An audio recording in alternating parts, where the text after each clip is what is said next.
This is the Hyundai Alcazar facelift that we drove a few months ago, and if you're wondering what's it doing here now, well, because the one we drove last time was a turbo petrol with an automatic, but traditionally the Alcazar has always been more in demand with a diesel engine. So that's what we have here, a diesel with a 6-speed automatic.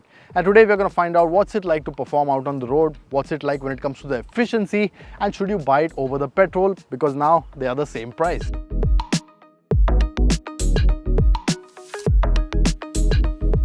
On the design front, there is no difference between the petrol and the diesel versions. You get the same look with the LED headlamps and the H-pattern DRLs, the same 18-inch wheels and the same rear look as well. No badging to differentiate the petrol from the diesel. Alright, when it comes to the interior, not a lot is different on the front because you get the same seating layout, you get the same new dashboard with the tan and the dark blue, the piano black for the center console, haptic buttons, the two 12.3-inch touchscreens. So in the front, it's not too different from the petrol version, but here in the back seat is when you see the key differences. First thing is, of course, this is a 7-seater. We sampled the 6-seater last time, so you got the individual captain chairs with a lot of gimmicks. This one doesn't really get anything. You don't get that extendable thigh support. You don't get the winglets that hold your head and stop it from rocking about on the headrest. You don't get ventilated option for the middle row as well. You get a standard bench seat that is not bad in terms of comfort. The seat is nice and well cushioned, the support is good as well. You can of course recline the backrest and you can adjust it for length as well to aid more room for the third row. You have a center armrest, you have these trays just as before with the cup holders in them. Of course they eat into the knee room slightly, but that's alright because you can adjust the length. That's not that big of an issue. You have sun blinds as well, that's nice. You have two AC vents at the back, no blower controls, but you get a wireless charger and you get two Type-C ports. But the big one that people will miss is no panoramic sunroof. The earlier diesel Alcazar did get it, but they've removed it on this one. Hyundai says it's done because it saves a lot of weight and that means you get a bit more efficiency. And when it comes to a diesel, buyers prefer efficiency over everything. That's their explanation, but we'd love to know your thoughts. So do let us know in the comments what you think about the missing sunroof. However, that's not the only thing that they've skipped out on. There is one more thing, crucial thing, that they've decided to not give in the diesel Alcazar. Now because this Alcazar is a 7-seater and not a 6-seater, you no longer have that passage to go into the third row. What you have instead is a tumble seat, which means at the touch of a button you get a lot more area to get inside the third row. So it's much easier now. However, once you're in, space is very, very tight. I'll just remove this seat so you can see you absolutely have no room here. You will definitely have to adjust this seat for length, take this all the way ahead, and maybe then you can get a bit more space. Otherwise, this seat is strictly reserved for children. It's a 5+2, not a full-size 7-seater, and that's something you can feel once you get adults in here. If you're over 5 feet 5, then it will be a problem here.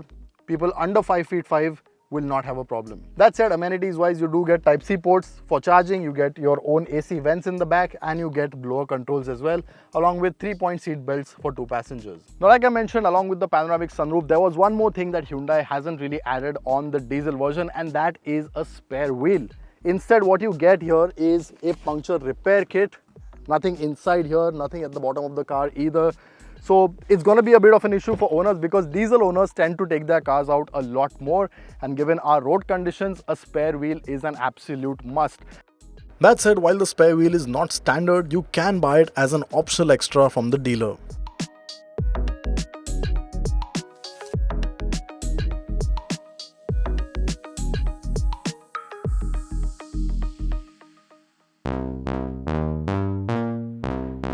Now we are pretty familiar with this engine, the 1.5 litre 116 horsepower 250 Nm turbo diesel unit. We've seen this on the older Alcazar, we've seen this on the Creta, the Seltos, the Carennes.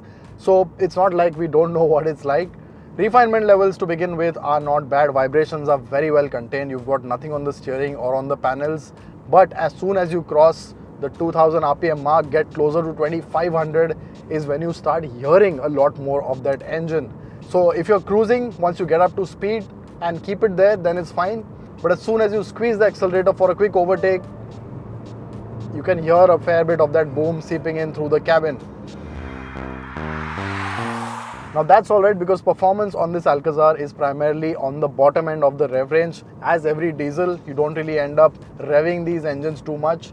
So what you want is a good response time, good response off the line, and that's what this car does really well. 0 to 100 is 12 seconds, so it's not really fast, but it's not slow either. It's not something you'd complain. And 0 to 100 is not something you really care about with a diesel Alcazar.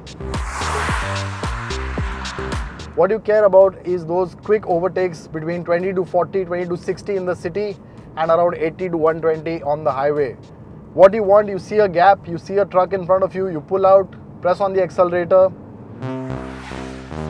and you have that torque available. And that's because the gearbox tends to upshift quite early.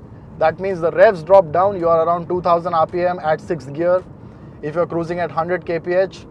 So a quick flex on the foot gives you a quick kick down of the gears. It jumps down to 4th, and you have that nice meaty power band to make that quick overtake. And that's what it is. This car is all about cruising and taking it up to that triple digit speed and keeping it there.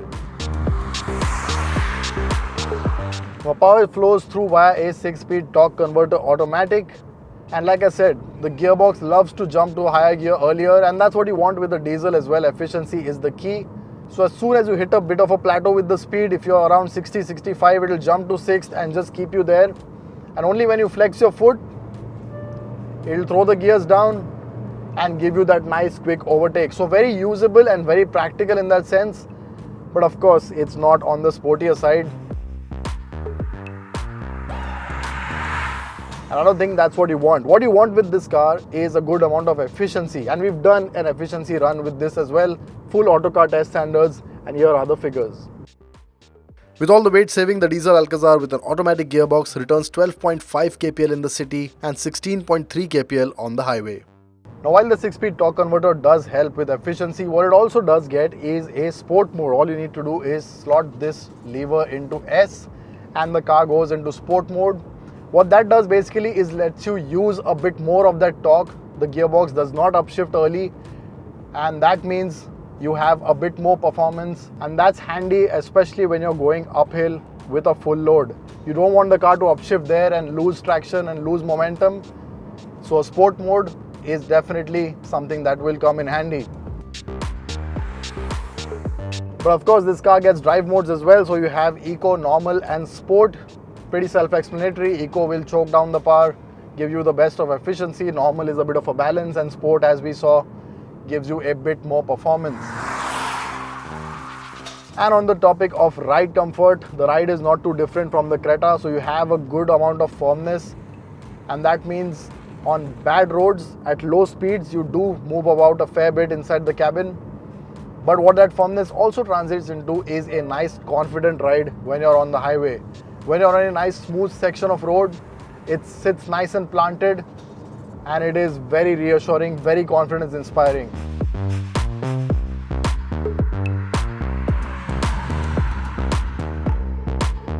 The Alcazar with the diesel is an able cruiser with an engine that can munch on kilometers, a pliant ride that feels confident at speeds, and a practical cabin to carry plenty of luggage if the third row is folded down. But if you are someone who racks up the kilometers but also wants an easy to drive SUV in the city, the Alcazar makes for a good case.